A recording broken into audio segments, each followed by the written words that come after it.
दोस्तों, क्या हो जब रक्षक ही भक्षक बन जाए।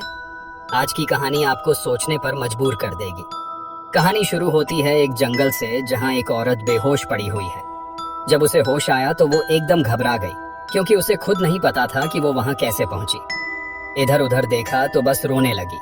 कुछ साफ समझ नहीं आया, लेकिन इतना तो पता चल गया कि इस औरत के साथ कुछ बहुत बुरा हुआ है। फिर कहानी थोड़ा पीछे चली जाती है। हम देखते हैं कि मैथी की अरेंज मैरिज होने वाली है एक लड़के से जिसका नाम शरण है, और दोनों तरफ के घर वाले इस रिश्ते से खुश हैं। दोनों की एंगेजमेंट भी हो जाती है। मैथी एक स्पोर्ट्स स्टोर में मैनेजर है, और एक दिन उसने अपनी एम्प्लॉय अनीता को बहुत परेशान देखा तो पूछने चली गई। मैथी के पूछते ही अनीता रो पड़ी। मैथी ने उसे हिम्मत दी और बात बताने को कहा। तब पता चला कि अनीता का एक बॉयफ्रेंड था जिससे वो प्यार करती थी, लेकिन बाद में उसकी असलियत सामने आई कि वो नशेबाज और आवारा किस्म का लड़का है। अनीता ने उसे छोड़ दिया, लेकिन वो लड़का अब भी उसका पीछा करता है और जिंदगी नरक बना रखी है। अनीता के घर वालों ने उसके लिए दूसरा रिश्ता देखना भी शुरू कर दिया है। उसी दिन वो लड़का फिर से स्टोर में आ धमका और अनीता को तंग करने लगा। ऊपर से शराब भी पी रखी थी। तभी मैथी आ गई और सीधे धमकी देकर भगाया कि दोबारा दिखा तो सीधा पुलिस के पास जाएगी। लेकिन जाते जाते वो लड़का भी धमकी देता गया कि सबको देख लेगा। शाम को जब सब काम से निकले तो मैथी ने देखा कि अनीता डरी सहमी खड़ी है, क्योंकि वो लड़का गेट पर उसका इंतजार कर रहा था। मैथी ने उसे अपनी स्कूटी पर बिठाया और रास्ते में कहा कि अगर उसने कुछ किया तो सीधा पुलिस जाएंगे, और उसे उसके पीजी छोड़ दिया। अनीता पीजी में रहती है क्योंकि उसका परिवार गांव में है। फिर 1 महीना गुजर जाता है।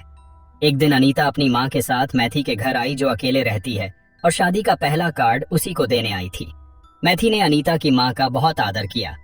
शादी कोडाई के नल विलेज में होनी थी, जो पहाड़ों के बीच काफी दूर है, लेकिन अनीता की जिद थी कि मैथी को आना ही होगा, और मैथी ने वादा कर लिया।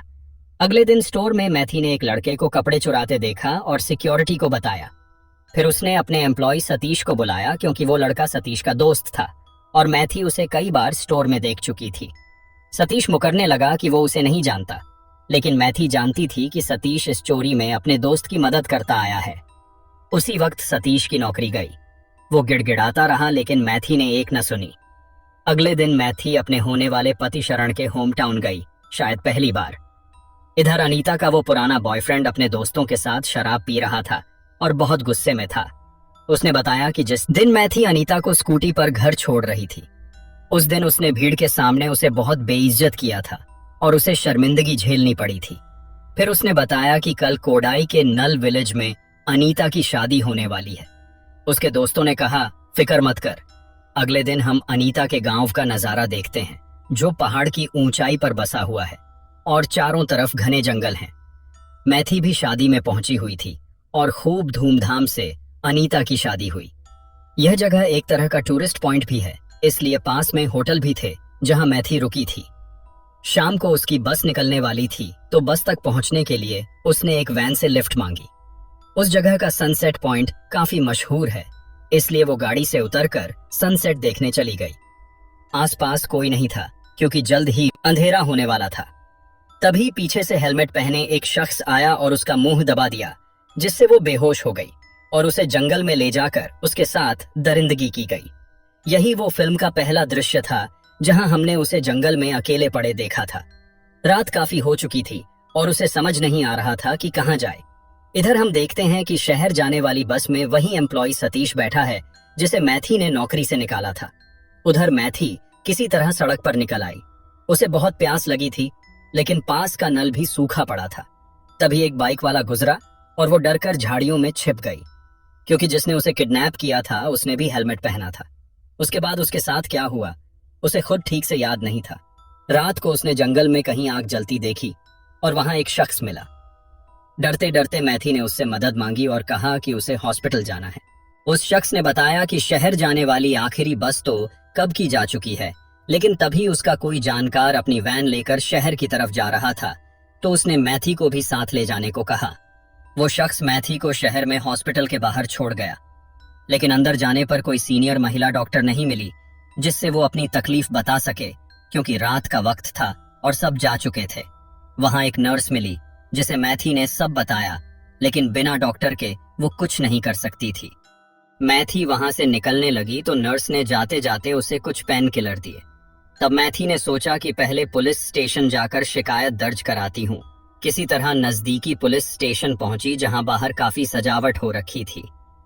एक पुलिस ऑफिसर मिला जिसने कहा कि कल शाम आना क्योंकि सुबह स्टेशन में एक फंक्शन है। लेकिन मैथी ने कहा कि बहुत जरूरी है और किसी तरह अंदर पहुंच जहां सीनियर इंस्पेक्टर इलांगो से मुलाकात हुई। मैथी अपने साथ हुआ सब बताते बताते रो पड़ी। उसने कहा कि 3 लोग थे जिन्होंने उसके साथ यह सब किया, लेकिन उनकी शक्लें नहीं देखी क्योंकि सब ने हेलमेट पहन रखे थे। वो इंस्पेक्टर कल के फंक्शन की तैयारी में उलझा था, इसलिए ज्यादा ध्यान नहीं दे रहा था। उसने कुछ पुलिस वालों को कहा कि उस इलाके के जिम्मेदार ऑफिसर को तुरंत छानबीन करने भेजो। मैथी ने यह भी बताया कि उसने 3 हेलमेट पहने लड़कों को बाइक से जाते देखा था, जो पुलिस की गाड़ी देखकर झाड़ियों में छिप गए थे। शायद वही तीनों हों। इंस्पेक्टर ने बाकी पुलिस वालों को उन तीनों का पता लगाने के लिए कहा। यहाँ पता चलता है कि मैथी ने अभी तक अपने घर में किसी को कुछ नहीं बताया था। तभी मैथी को याद आया कि अनीता की शादी में सतीश भी आया था और उसे देखकर भी अनजान बन गया था।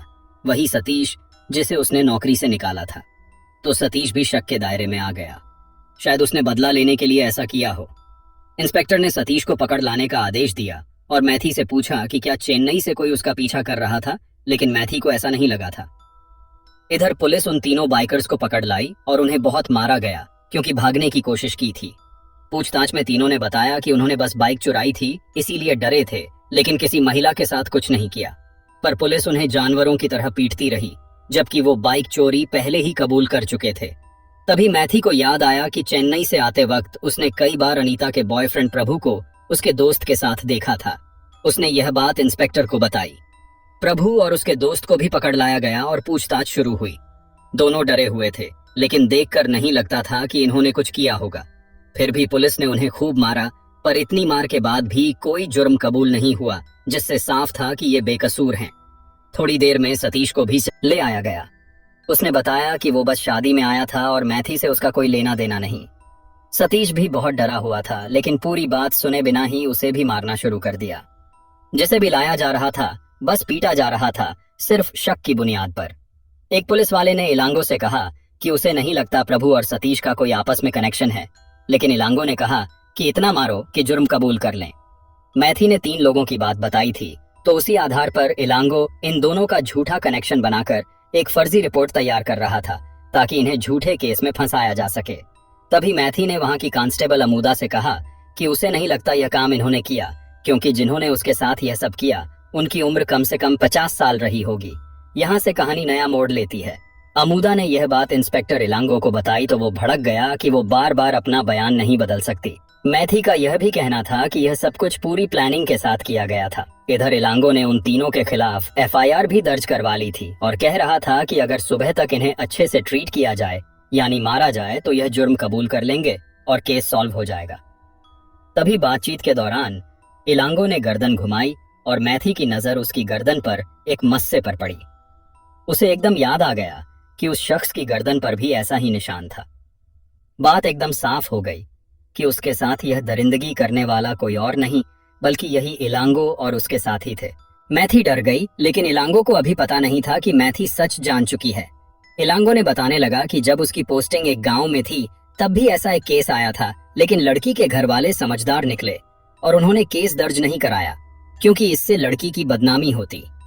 दरअसल वो इनडायरेक्टली मैथी को यही समझाना चाहता था कि इस मामले को यहीं दबा दे और घर चली जाए। इलांगो उसे समझाना चाहता था कि ऐसे मामलों में लड़की की बदनामी बहुत होती है, इसलिए घर वालों से बात करके मामला यहीं खत्म कर दे। मैथी डर गई और वहां से उठने लगी। बाहर निकली तो वहीं 2 पुलिस वाले दिखे जो इलांगो के साथ मिलकर उस रात सब कुछ कर चुके थे। उसने बाहर कांस्टेबल अमूदा से किसी सीनियर ऑफिसर के बारे में पूछा। अमूदा ने बताया कि एक लेडी इंस्पेक्टर हैं, लेकिन वो सुबह से पहले नहीं आएंगी। जब अमूदा अंदर गई तो इलांगो ने पूछा कि वो औरत क्या पूछ रही थी। अमूदा ने बताया तो इलांगो को शक हो गया कि कहीं मैथी को सच का पता तो नहीं चल गया। उसने उसे वापस अंदर बुला लिया। साथ ही ऑफिसर ने कहा कि जाने दो, लेकिन इलांगो बोला कि यह लड़की मुसीबत बन सकती है, क्योंकि हर बार वो गांव कस्बे की महिलाओं को निशाना बनाते थे जो डर के मारे शिकायत नहीं कर पाती थीं और केस दब जाता था। लेकिन इस बार एक पढ़ी लिखी लड़की फंस गई थी जिसे वो नजरअंदाज नहीं कर सकते थे। अंदर उन्होंने मैथी को जानबूझकर शर्मनाक और अपमानजनक सवाल पूछकर तोड़ने की कोशिश की। इलांगो ने कहा कि ऐसे सवाल कोर्ट में भी पूछे जाएंगे और पत्रकार भी यही करेंगे। तभी स्टेशन की सीनियर इंस्पेक्टर मार्गतम वहां आ गई। इलांगो घबरा गया और मैथी को जल्दी से कन्फेशन रूम में छुपा दिया, लेकिन मार्गतम की नजर उस पर पड़ ही गई। पूछने पर इलांगो ने मामूली केस बताया, लेकिन मार्गतम ने मैथी को डरा हुआ देखा तो उसे अपने पास बुला लिया। इलांगो ने कहा कि वो संभाल लेगा, लेकिन मार्गतम ने एक न सुनी। मैथी ने उन्हें सारी बात बता दी। मार्गतम को भी समझ आ गया कि यह काम इन्हीं तीनों का है, क्योंकि उनके आने से तीनों बुरी तरह डरे हुए थे। मैथी ने कहा कि उसे बस इंसाफ चाहिए। मार्गतम ने कहा कि वो इस केस की जांच करेंगी और मैथी को रात स्टेशन में ही रुकने को कहा। बाहर मार्गतम ने इलांगो से पूछा कि जांच कहां तक पहुंची। इलांगो ने कहा कि तीनों आरोपी पकड़े गए हैं और जुर्म कबूल भी कर लिया है, लेकिन मार्गतम ने कहा कि मैथी के बयान के हिसाब से उनकी हाइट, जैन और उम्र मैच नहीं हो रही, इसलिए कल से यह केस वो खुद अपने हाथ में लेंगी। इलांगो समझ गया कि खेल खत्म होने वाला है। मार्गतम चली गईं, तो इलांगो ने अपने साथी से कहा कि किसी भी तरह कल उस लड़की को बयान देने से रोकना होगा। रातों रात उन्होंने स्टेशन खाली करवा दिया और सिर्फ इलांगो और उसके दोनों साथी वहां रह गए। मैथी सो गई थी और जब नींद खुली तो चारों तरफ सन्नाटा था। वो उठकर इधर उधर देखने लगी तो पूरा स्टेशन खाली पड़ा था। वो और ज्यादा डर गई। तभी इलांगो को अपनी तरफ आते देखा और जंगल की तरफ भागने लगी, लेकिन ज्यादा दूर नहीं जा पाई। तीनों ने उसे पकड़कर वापस अंदर ला दिया और इस बार उसकी वीडियो बनाई और उसे पूरी तरह तोड़ दिया। इलांगो ने धमकी दी कि अगर उनके खिलाफ एक भी बयान दिया तो यह वीडियो पूरी दुनिया देखेगी। इतना सब झेलने के बाद मैथी वहां से जाने लगी तो उन्होंने उसका बैग उसकी तरफ फेंक दिया। इलांगो के साथी ने पूछा कि क्या लगता है यह यहाँ से चुपचाप चली जाएगी। इलांगो ने हंसते हुए कहा कि अगर किसी औरत को बंदूक दिखाओ तो बगावत करेगी, लेकिन अगर उसके कपड़े उतार दो तो अपनी इज्जत बचाने के लिए खुद ही पीछे हट जाएगी। इस एक बात से ही पता चलता है कि इलांगो किस घटिया सोच का इंसान है। अगले दिन पुलिस स्टेशन का इनॉग्रेशन हुआ और उन तीनों दरिंदों को कमिश्नर ने सम्मानित किया जो असल में सजा के हकदार थे। शायद यही वजह थी कि इनके हौसले इतने बुलंद थे। चेन्नई पहुंचकर मैथी ने अपना इलाज करवाया। शरण भी वहां आया। डॉक्टर ने शरण से कहा कि वो पूरी तरह टूट चुकी है और उसे किसी अपने के सहारे की जरूरत है। शरण ने उसका पूरा साथ दिया, जबकि कोई और होता तो शायद छोड़कर चला जाता। मैथी ने कहा कि वो अपनी लड़ाई खुद लड़ना चाहती है और किसी पर पूरी तरह निर्भर नहीं होना चाहती। शरण ने समझा और उसे थोड़ा वक्त अकेले दिया। एक रात बुरे सपने से नींद टूटी और उसे अपना बचपन याद आने लगा। पता चलता है कि मैथी बचपन से ही हिम्मती रही है और हर मुश्किल का सामना किया है। एक दिन वो शरण के साथ वकील के पास गई और सब कुछ बताया। वकील ने चेन्नई पुलिस को नोटिस भेजा कि इलांगो और उसके साथियों पर कार्रवाई की जाए। कमिश्नर ने मार्गतम को फोन किया और उन तीनों को स्टेशन बुलाकर कार्रवाई करने को कहा। मार्गतम ने इलांगो को कॉल किया तो उसके होश उड़ गए। जो सोचा नहीं था वो हो गया। तीनों क्राइम स्पॉट पर सबूत मिटाने गए, लेकिन वहां पहले से मार्गतम और उनकी टीम मौजूद थी और तीनों को अरेस्ट कर लिया गया। स्टेशन के बाहर पत्रकार जमा हो गए थे। जब तीनों अंदर गए तो उनकी वर्दी उतरवा ली गई। इस पर इलांगो बौखला गया और गुस्से में उसने मैथी की वीडियो अपलोड कर दी, जो देखते देखते वायरल हो गई। मैथी के फोन पर हर तरफ से कॉल आने लगे, लेकिन उसे कोई डर नहीं था क्योंकि उसे पता था यह तो होना ही था। तीनों अपने आप को बचाने वकील के पास गए, लेकिन वकील ने भी मना कर दिया कि अगर कोर्ट में सबूत साबित हो गए तो वो कुछ नहीं कर सकता। पहली बार तीनों को सच में डर लगा।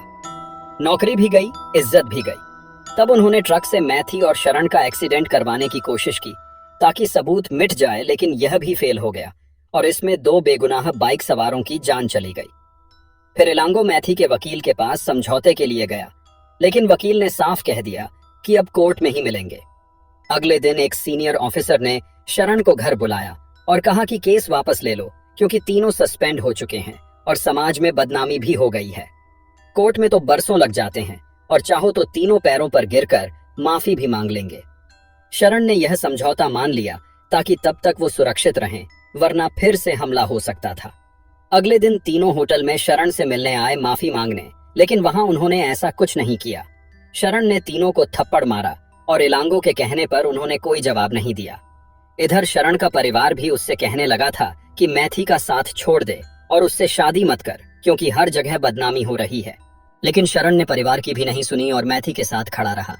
अगले दिन वो उसे लेकर कोर्ट पहुंचा और इस बार मैथी के चेहरे पर डर नहीं बल्कि एक मजबूत हौसला था, जो कह रहा था कि अब वो पीछे नहीं हटेगी और कहानी यहीं खत्म होती है। दोस्तों, अगर कहानी पसंद आई हो तो वीडियो को लाइक और शेयर करें और चैनल को सब्सक्राइब करना मत भूलना। मिलते हैं अगली वीडियो में एक नई कहानी के साथ।